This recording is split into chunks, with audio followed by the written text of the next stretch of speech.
And you might need to give that lever a very small tweak. And it's... Ooh, dog's barking. I'm really big on if you want to be a teacher and you want to pass on your skills, making sure that you are as clued up and as well educated, as well informed and as well qualified as you possibly can be. Hopefully that helps everyone. What brilliant questions. Thank you all so much for sending them in. That was really, really interesting to work through a whole selection of questions, and it made for a really interesting podcast. So I hope you guys enjoyed it as much as I did. Welcome to the How to Harp podcast, where your harp, your journey are always front and centre.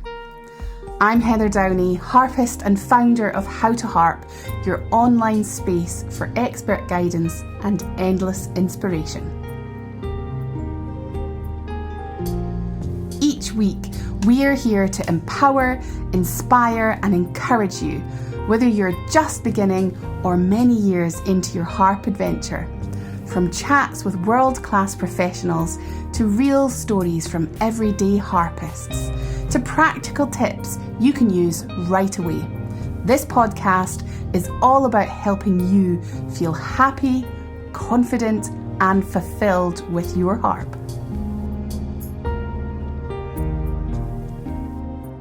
Hello everyone, and welcome to another one of our How to Harp podcasts. I'm super delighted to be here with you. We have got one of our bonus Q&A podcasts here for you, and we've got some fantastic questions. I'm really excited about jumping in, and we've got quite a few, so I am going to get going. But thank you so much to those of you who sent questions in, because that means that we have a podcast because I've got them to answer. So let me get up the first question here. It comes from Betsy. Betsy says, any words of wisdom for someone changing strings for the first time? Is it a given that once changed, the levers will need to be regulated? Great question, Betsy. Thank you so much. And I know there's lots of learners out there who are quite worried about changing a string for the first time. So if you're out there and you're getting around to changing a string, well done. It's a hard knot to tie. It's a scary thing to do first. But once you get used to it, you're totally plain sailing, you're doing well. So levers and pedals getting regulated once you change a string. Well, the first thing I want to mention is that there's a difference between a full regulation on a harp and, a little touch up, a little check here and there. Something that you want to do every maybe 3 to 4 years if you are a hobby harpist, if you're a learner harpist, then you want to be getting your harp fully regulated, like a kind of full MOT every 3-ish years. That is really associated a lot with pedal harps, but lever harps too. A technician will, work through the whole instrument, make sure that all those pedals and those levers are working exactly how they should. It'll include the disc action, the fells on the pedal harp, and regulating the levers. And what that, as well as checking the whole harp over, what that means is that it will make sure that the levers or the pedals are still moving the strings of the harp by the appropriate distance, which is a semitone. So that when you tune your harp with your pedals or your levers disengaged, when you then put your pedals or levers on, the harp still sounds in tune.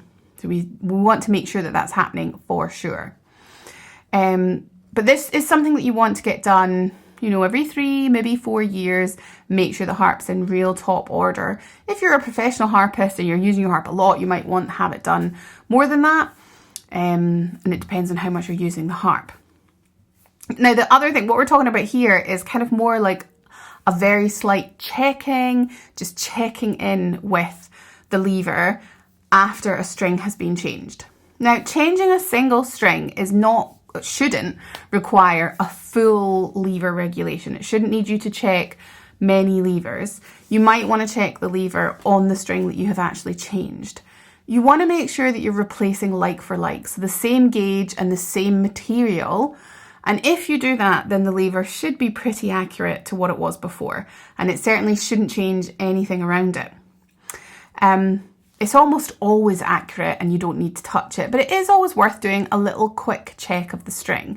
And it's important to note that you want to do that after the string has settled, because when a new string goes on a harp, it keeps stretching for a little while. You'll notice that because it keeps getting flat and you have to keep tuning it. So you want to make sure that the string has stabilized, and then you can give your lever a check. Make sure the string is really well in tune. Put the lever on and make sure it's moved up a semitone. And you might need to give that lever a very small tweak. And it's... dog's barking.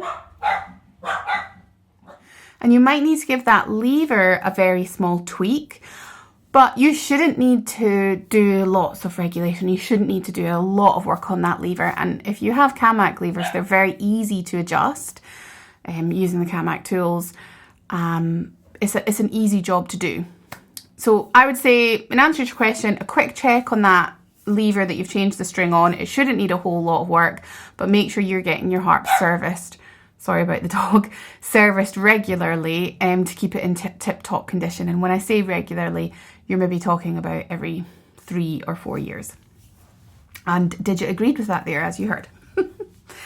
Okay, thank you so much for that question. Next question on the list, I'm hoping that we're going to be able to get through all of these, is from V. Now, V is saying, I wonder if Heather can talk about becoming a harp teacher. I would love to get more people to learn to play the harp, and so I wonder how to start and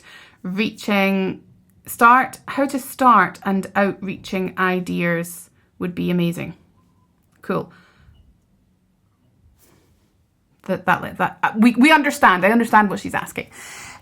So harp teaching. Well, obviously I got into harp teaching through doing a degree. I did a degree in music, in Scottish music, specialising in the harp. And then I did a postgraduate diploma in performance studies on the harp. And as part of my postgraduate diploma, I was already very interested in teaching at that point in time. And I actually shadowed an amazing tutor and kind of did a small project about teaching in relation to that. And also part of the degree that I studied had modules like the teaching musician and the community musician and these things, which helped me develop my teaching skills. I'm really big on if you want to be a teacher and you want to pass on your skills, making sure that you are as clued up and as well educated, as well informed and as well qualified as you possibly can be. I've always said that. I'm very, very big on that. So I'm a big believer in, it's standard practice before you start teaching to have, an ABRSM qualification or some sort of teaching qualification, etc., etc. And this is something that Angela and I talked a lot about because she had her qualification in teaching, and then before she came and taught for How to Harp, both of us felt really passionate, and we felt it was really important that she got her qualification in harp as well, which she went ahead and did, and she's amazing. So yes, I very much champion making sure that you're getting qualified, that you're educating yourself, to make sure you're providing the absolute best to your student. Now, that doesn't mean that you can't set up some sort of informal sharing group with a kind of community-led focus, and you're suggesting that you're sharing in a different way. Because, of course, you can let people try the harp, let them get their fingers on the harp and, hear the harp. And that's the first step into introducing people to the harp and then sending them off down to different paths, giving them the resources that they need to maybe find a qualified teacher or some way of learning if you first get them interested in it. So, yeah. That's how I became a harp teacher. I got my qualifications and went in from that direction. I then also went on to do a master's in education, because although I had done the teaching elements in my music degree, I felt I wanted a qualification in teaching as well, which is why I then went on to do my master's in education and learning and teaching the arts. And I sometimes think people think, oh, that's too much. I can't go and do a master's. You can. You absolutely can. If it's really important to you and you're really keen to help people, and, you know, you absolutely can go and do a degree in music and a master's in education, or do your ABRSM grade 8 exam so that you can, you know, be really, really expert in your instrument before you start sharing. You absolutely can do that. You can start sharing before then, set up some community projects, set up a come and play, a come and try group, are ways that you could do that. If you've already got qualifications and things like that, I have a lot of advice about how I first started actually teaching, how I found students, because that's the part of things that I didn't learn actually at university, was marketing and website design and all those other things that you actually have to know to find the students, and contracts and things like this. So I've got that information now, but that would have been useful to learn at university, I have to say. Yeah, so I think I would really champion getting a qualification if you're interested in teaching. A qualification in teaching and a qualification in harping. On that subject, I am not making any promises right now. I'm not launching a course or anything, but we have been kind of talking a little bit, Angela and I, about how we'd really love to do some sort of teaching. You know, we started the certification programs in the harp that we've got in How to Harp. So we've got the starter and the early intermediate certification running this year, and we'll have more. But I would love to set up some sort of teacher training program specific to harping. But I don't know what that looks like. I've had a few people ask me about it actually, and it's something that I'm definitely interested in doing. Because right now, the way to get into it really is either to do your harp qualification and then your teaching qualification, or to do your teaching qualification and then your harp qualification. And it would be nice to have something that was like, here's a course to help you become a harp teacher. But it's a big, big, big thing and a big idea, so it definitely needs a lot of thinking about. But yeah, I hope that helps. I think that if you're a learner harpist and you're just looking to try and get people more involved, then I would set up a community group of a come and try, a come and play, like we'll play together. You can try the harp. And then I would have information for people about where they could go to learn. You know, or maybe there's a teacher in your area that might be interested in collaborating with you. And that kind of thing. That's the route I would go down. So I hope that helps. This one is kind of linked to that one actually. So Melanie asks, I'd be interested to know what the path to becoming a professional harpist is like in Scotland.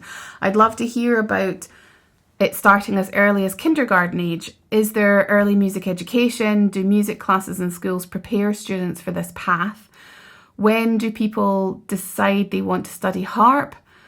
What does the rest of the journey look like? What's the admission process like to the conservatoire? What do students learn there, and how do they learn it, and so on? This is a big question. Let's take it in chunks.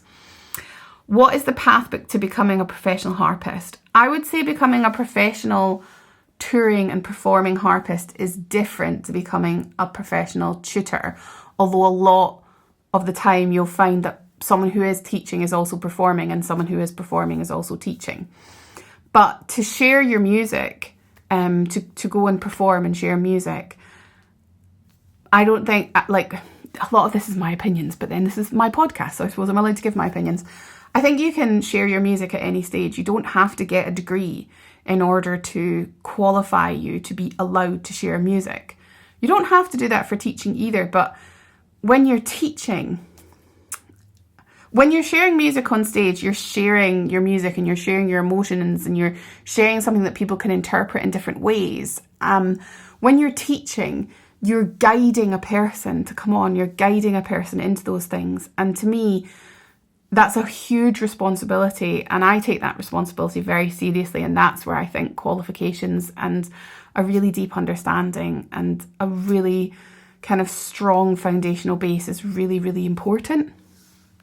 To share your music, be brave, stand up there and share your music.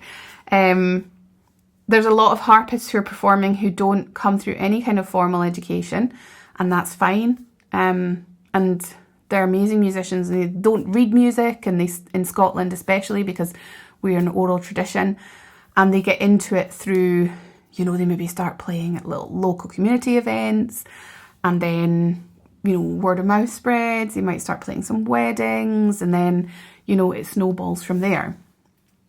Obviously, we do have formal education routes. Education is taught in schools, although unfortunately the funding reduces and reduces and reduces. So when I was younger, we had music that was taught to the whole classroom, and we were taught basic reading skills, and we used these things called boom whackers, and we used tune percussion, and we also got to play recorders.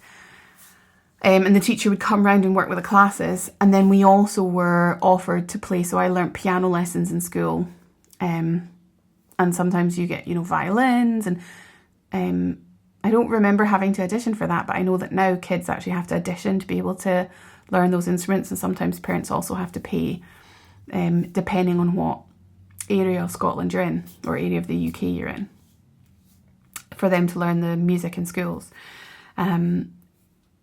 So I believe there is still some music taught in some schools, not all schools. It just depends on what district you're in and how the funding is spread. And it would be a very basic kind of like oral learning experience. When you get to what we call high school, you do music as a subject. And again, you learn like basic keyboard, basic guitar, basic drums. So you kind of have a little taster of lots of the common instruments and tuned percussion. And then you can choose music as a subject if you want to. And then when you choose it as an actual subject, when you're choosing all your subjects to study at high school, you can choose, geography and history and maths and blah, blah, blah, all these things. You can choose music, and that's when the studies become a little bit more formal, and you have to compose, and you have to play 2 instruments, and you have to do a listening exam, etc., etc. And then again, you can continue to choose that as you move through high school. So it can prepare students for becoming professional harpists. However, if students want to then go on and study at conservatoire level, the standard that you need to be to get a really good mark at the end of your high school years, so at the age of like 17, is much lower than the standard that you would expect for entry level into the conservatoire. And so in a way it prepares you, and in a way it doesn't. And it didn't used to be like that. It used to have to be a higher standard to sit those exams in high school, but that standard's been brought down. So there's a bit of a kind of disconnect. There's a bit of a gap there in the UK. And most people who come to the conservatoire have lessons outside of school and have pushed themselves that little bit further than what the expectation is in the school's system. To get into the conservatoire, that's the next question, right? When do people decide they want to study the harp? People that study it decides at different ages. Some people I didn't start the harp until I was like 14 or 15.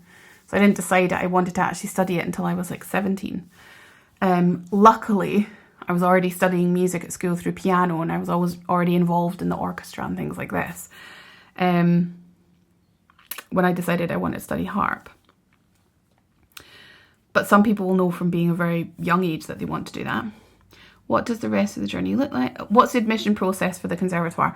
So the conservatoire does need certain qualifications for like English, maths and music. It recommends certain qualifications. We have a lot of international students. So if you're applying as an international student, you don't have a qualification in English. You have to be able to show that you're a certain level English speaker and understander. And I believe there is a small exam that you can do to take that, to show that. But much more emphasis is put on the audition for the conservatoire than all of the grades and everything like that. Like, obviously it's great to have the grades and we want the grades, and that's the standard like we kind of require. But international students are going to all have different types of qualifications from different institutions. And you have to audition. It's that audition that we really pay attention to, I guess. And that really makes a big difference. So when someone applies to the conservatoire, will be auditioning them and they will play their instrument, and that will be really important. And then we'll interview them, and that's really important too. So those are important things for the admissions process. When you're at the conservatoire, I just talked a little bit about my conservatoire experience. Obviously, you learn your instrument. You have your one-to-one lessons, and your big focus is on your instrument itself. It's a performance degree. But you then have a bunch of different modules that you can choose. So you can then start to really personalize your own course. So every year you need to make up a certain number of credits. I think it's 120 credits. And you automatically have like 70 credits in your principal study. And then you can choose modules to make up those extra credits. So for example, the teaching musician is a 10 credit module. So that would take you to 80 credits. And then you might do a 20 credit, module on recording and production. You might do a module on, like in the Scottish music, you can do a module on playing for ceilidh dancing. So you learn about how many bars you have to have for each dance, and how to count those bars, and how to call the dances and all that sort of stuff. You could do group work on ensemble playing. You could do composition. You could do playing for ballet dancers. You could do creative collaboration and work with a actor. So there's lots of different modules that you can take, and the course really becomes your own study. And if you're doing your 4-year degree, in first year, there's a lot of core modules that you have to take, and there's less personalisation, and that personalisation gets more and more as you move through the years. So by the time you get to 4th year, you are personalising your course a lot, and choosing what you want to study and where your interests lie. If you apply to do a master's, again, the addition is really important, and then master's has got a lot more opportunity for self-creation of course, if you like. So you've got a lot more that you can choose to look at, a lot more flexibility. That's the word I'm looking for. So I hope that helps. There's professional harpists out there who are playing and performing who have no formal education, and they're amazing performers, and they've learnt from amazing people, and they've learnt from tradition bearers in Scotland, and they have so much knowledge about the instrument, about the history and all of that surrounds it, which is amazing. And they're out there sharing it, and that's wonderful. So there's many different paths to becoming a professional harpist. Okay, we've got 2 more questions. How are we doing for time? We're doing okay. I'm trying to answer these quite quickly. So we've got 2 more questions. The first one's from Mary. This is a very good, kind of practical question. What is the best way to work on speed when we're playing? Should I work on a measure or 2, and then when up to speed should I work on a measure or 2, and then when I'm up to the speed I want, work on the next tiny bit and get that bit up to speed and tack it on? So she's essentially doing say 2 or 3 bars up to speed correctly, and then working on the next bit, get that up to speed, join it on, tacking it on. Or should I learn the entire piece as I would any piece, and then once it's all learned, slowly, and you can play the whole thing slowly, start to increase the speed incrementally and take it up 1 beat per minute every week? Or should I build it up as I would any piece, but having some parts that might be faster or slower seems natural, and just slowly getting it to the right tempo eventually? Great question. I love this question. I love this question especially because I have actually done a small, what's that thing when you do, is that a test? Experiment, that's it, experiment. Oh dear, that's not very good that I can't remember the name. I've done a small experiment on this. So I had a rhythm specialist come in and talk to the students at the conservatoire. He's a percussionist, a drummer and percussionist, and he's an amazing person. And we were talking about speeding things up and internal metronomes, etc., etc. And he said, if you can play something 80 times accurately, so without making a single mistake, at a slow tempo,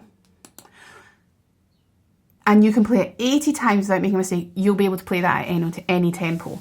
And I was like, wow, that's interesting. And I decided to test this theory. So he came in to talk to the RCS students. I think this was maybe like,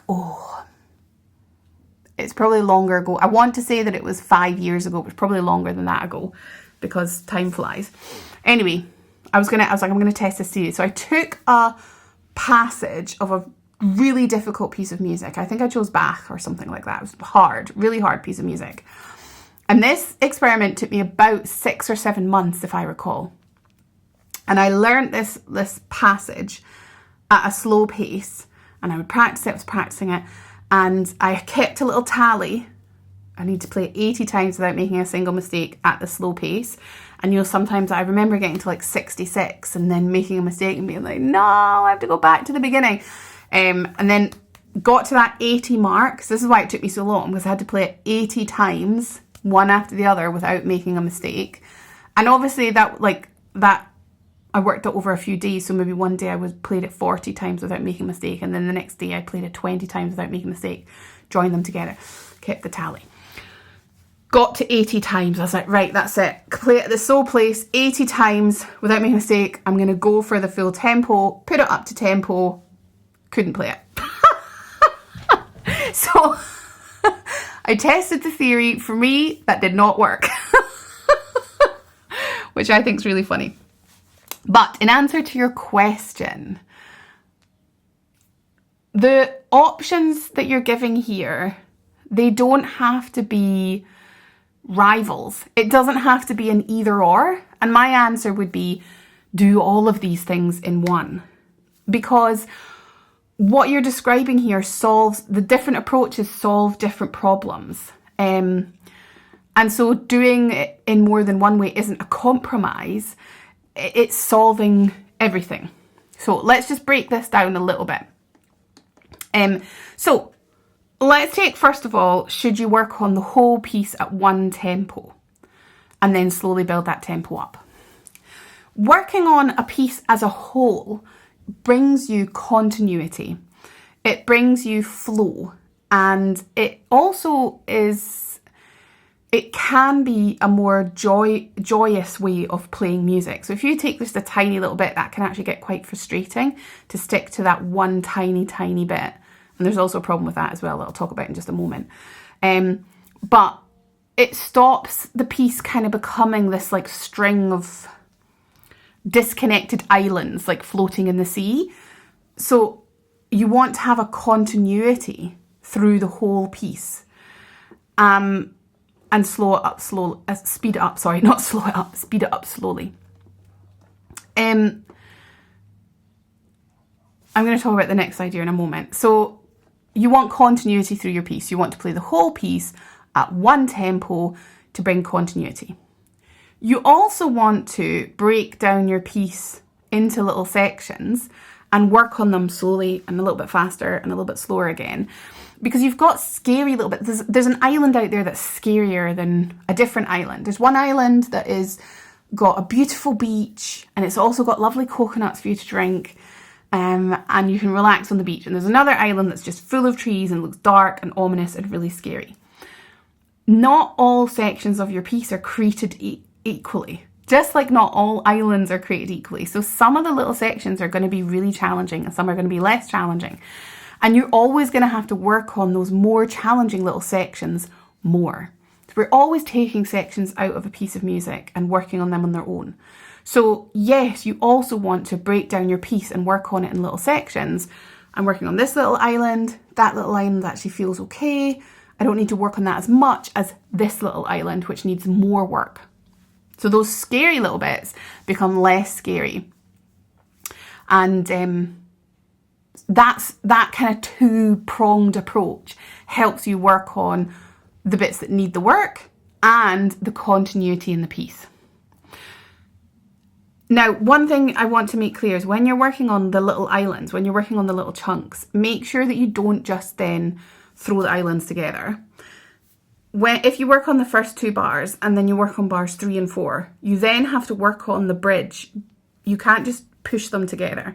So you have to work on bars 1 and 2, work on bars 3 and 4, and then work on the last 2 notes of bar 2 into the first 2 notes of bar 3. And then the last 4 notes of bar 2 into the first 4 notes of bar 3. And then all of bar 2 into all of bar 3. And then all of bar 1 and 2 into all of bar 3 and 4. So you're building it up. Now, a little talk on speed in general. Most people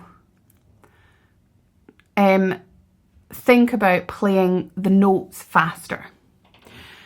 And I get why you're thinking about that, because that is kind of what you're thinking, right? You're thinking about, but in harping, we have to stop thinking note by note.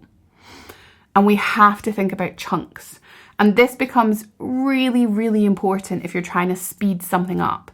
So quite often, and this is an issue with the approach of playing the whole thing at a slow speed and slowly speeding it up. When you play something at a very slow piece, it's very, very easy to neglect your shapes in the music. And this is a harp specific tip, because it can be so easy to start to think note by note. You've got plenty of time. You're playing it slowly. You've got time to think note by note. You've got time to think finger by finger, and placing those shapes, like chunking the music, those pre-planned shapes becomes less important. Slow practice doesn't make shapes essential, whereas slow practice is essential for accuracy, but speeding up the practice is essential to test your shapes. Because when you speed up your passage, you know, it can be working perfectly well at like half speed for weeks and weeks, and then it falls apart when you speed it up. What's probably happened is you haven't really ingrained the shapes, and you're actually still thinking finger by finger. So if that's happening to you, when you take that tricky bit out, don't just slow down the metronome.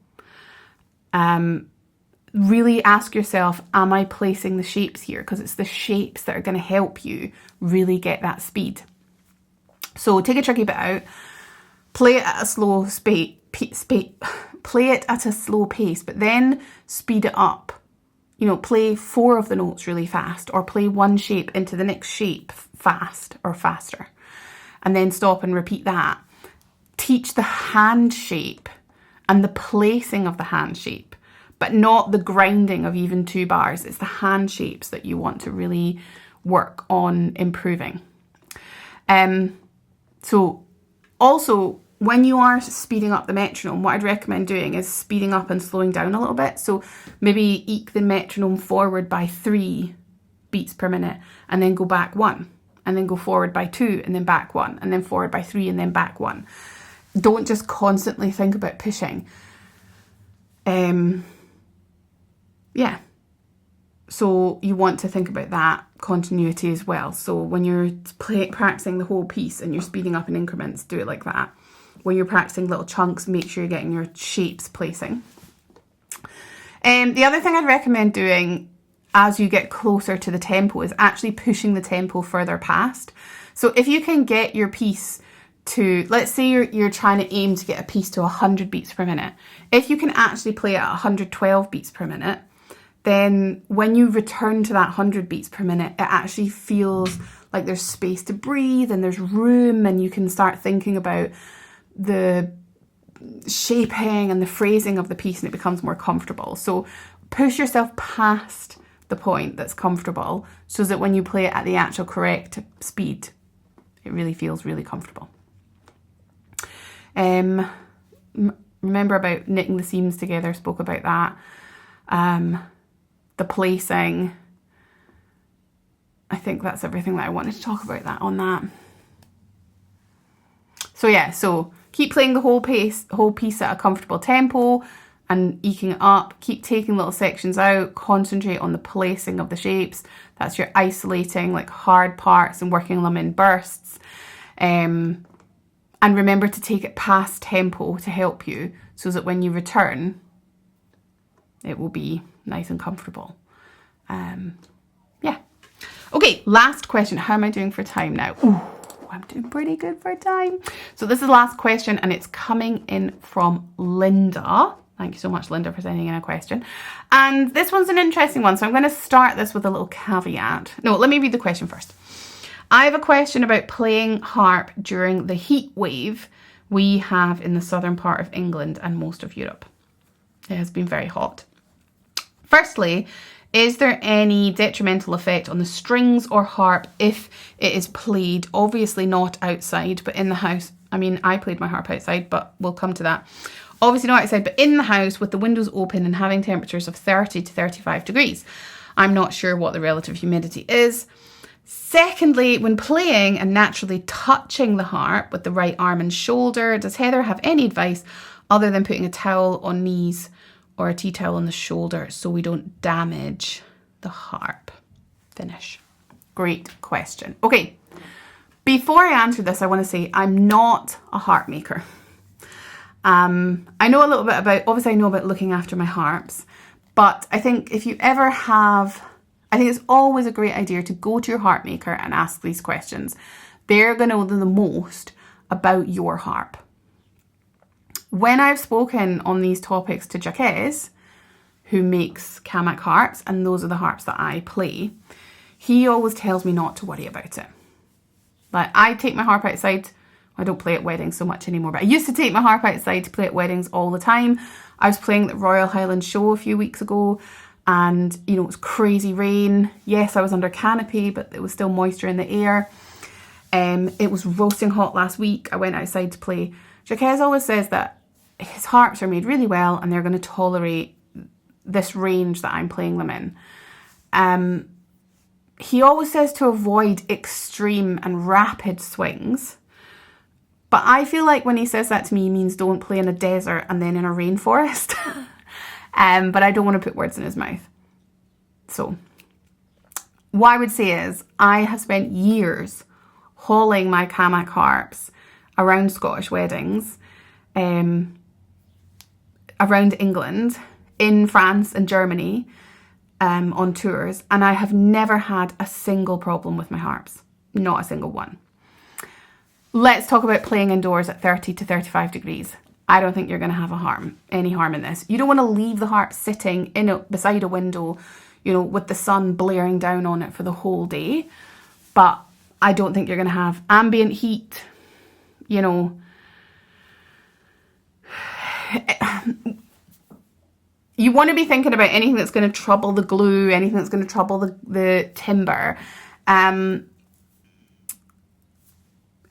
In the UK, I don't think you're going to have so much problem.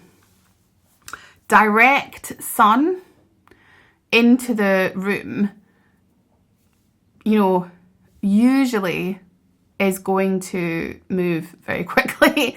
But obviously you don't want to leave your harp, sitting in that sunlight. But what you really don't want to do is, you know, leave your harp sitting in a car in the blazing sun. That's going to be way higher than 30 to 35 degrees. The windows open, the harp sitting in an ambient room. I don't think you're going to have a problem with that at all, and you don't have to worry about it. Obviously, you should speak to your harp maker. Strings in the heat. So gut strings are the most temperamental. They're the most weather sensitive strings. A heat wave is going to be the time that they're going to break. Partly because you're going to be tuning them more and you're going to be chasing that moving target. And partly just because they're more sensitive. You replace the strings. Strings are going to break. I've got hairs on me. Humidity. Moving from really dry to really wet is the kind of thing that is going to affect your soundboard long term. It's not so much the heat that you have to worry about as much as the humidity. You know, if we've got really dry heat and then we've suddenly got, you know, a thundery, sticky kind of thing, that's not going to be ideal to pull your harp in and out of that. But in the UK, we don't generally have these huge fluctuations, not to the point that Jacques has ever told me that I should worry about. But being as stable as possible is what's important. I do know that. Now, the second part about what you're talking about is something I know more about, and that is the finish of the harp. So, tea towel, yeah, great. when I first thought about this, I was like, oh yeah, because you're a bit sweaty because it's hot. But actually, sun cream, midge repellent, these things are going to affect your finish. And they are going to, on your hands, affect the gut strings more than, a bit of sweat. So that's the kind of thing that you actually don't want to have on your harp and on your finish.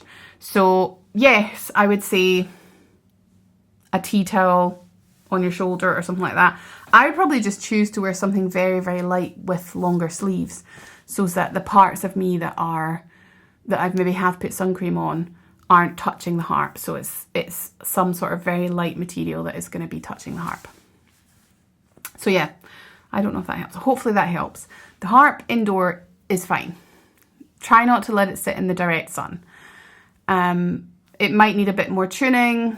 It shouldn't be too much of an issue.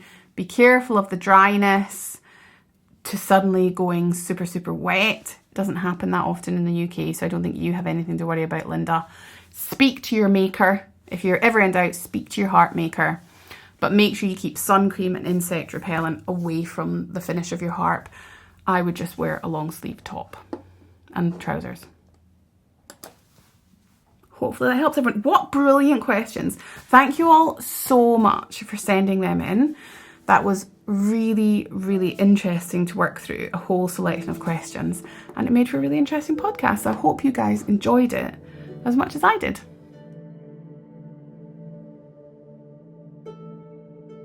Thank you all so much for listening this week, and thank you for sending in all those fantastic questions. Now, in the time it has taken me to record that podcast, there has been one last question snuck in from Marion, and I'm going to answer that really quickly. And that is about the How to Harp retreat. So the question is, how are the participants going to be put into groups, and what is the timetable? Well, this morning, Angela and I worked out the timetable, which is very exciting. The way that the participants are going to be put into groups is based on the part that you select for the ensemble. So there are 3 parts for the ensemble, and they're roughly beginner, intermediate, and advanced. It's kind of beginner, early intermediate, late intermediate, but roughly this. And we are going to use those for your groups, because there are going to be times during the day when some of you will be doing an ensemble sectional rehearsal, some of you will be working with a tutor on a workshop, and some of you will be working with another tutor on a workshop. So it will be the ensemble sections that put you into your groups. I'm very excited. Some of you will be watching a masterclass as well. So we do have the wonderful Catherine Finch opening our retreat on the Monday night, and then on the Tuesday, so I'll give you a rough rundown of timetable very quickly. On the Tuesday, she will be working with everybody doing a warm-up, and then we're going to have different workshops and masterclasses. So you'll either be in one of your workshops. Our amazing tutors, Amanda Whiting and Tamsin Dearnley, will be leading our workshops. So you'll either be in a workshop with one of the tutors, or you will be watching a masterclass given by Catherine, and the participants in that masterclass will be students from the Royal Conservatoire of Scotland. So lots to take in for sure. And then also on that day there's a time where you'll be doing a sectional rehearsal, so you'll all be split into your parts for our ensemble, and you'll be rehearsing your parts. I'll be leading one of those groups. Angela will be leading one of those groups, and either Tamsin or Amanda will be leading the last one of that group. And then we'll have dinner, and then we'll have a lovely session, and you can share music at that if you want. And then on Wednesday, we're waving goodbye to Catherine. We'll have had a lovely Tuesday with her, and we will start with a warm-up, which I will lead, and your workshops throughout that day. You'll have workshop slots throughout that day, and you'll either be working on your ensemble section with either myself or Angela, or working with Tamsin or working with Amanda in their workshops. And then we'll have a full ensemble rehearsal with everybody together. And then on Thursday, we'll start the day with a warm-up with me, and then we'll record our ensemble, very exciting. And then we'll finish off with workshops again, where you'll either have a bit of spare time, or you can book a one-to-one lesson with myself or Angela, or you'll be working with our amazing tutors, Amanda Whiting or Tamsin Dearnley. So that's a very quick rundown of the retreat. We do still have a space. So if anyone out there would like to join, please get in touch. Email us hello@howtoharp.com and we will help you out. Now, thank you for listening to the podcast. We are going to be into July for our next podcast, and so I will be chatting with our special guest tutor from the How to Harp membership, and that is Gwyneth Moss. Now, we're really excited. Twice a year in the How to Harp membership, we get someone who is not a harpist to come in and talk to us about things out with actually plucking the strings that can help our harping. So Gwyneth comes highly recommended by our amazing customer relations manager, Catherine, who's also a harp learner, who worked with Gwyneth, and she is going to teach us how to tap ourselves calm. So we're going to be learning all about that, and recommended by Catherine, and we cannot wait. And in preparation for that, I will be chatting to Gwyneth, finding out what that actually means, what is tapping, how it can help us, and what we're going to be learning with her in the How to Harp membership. We're looking forward to that. And the other event that we'll be doing, of course, is our membership concert. So all the members have got that to look forward to. As ever, thank you so much for listening to the podcast.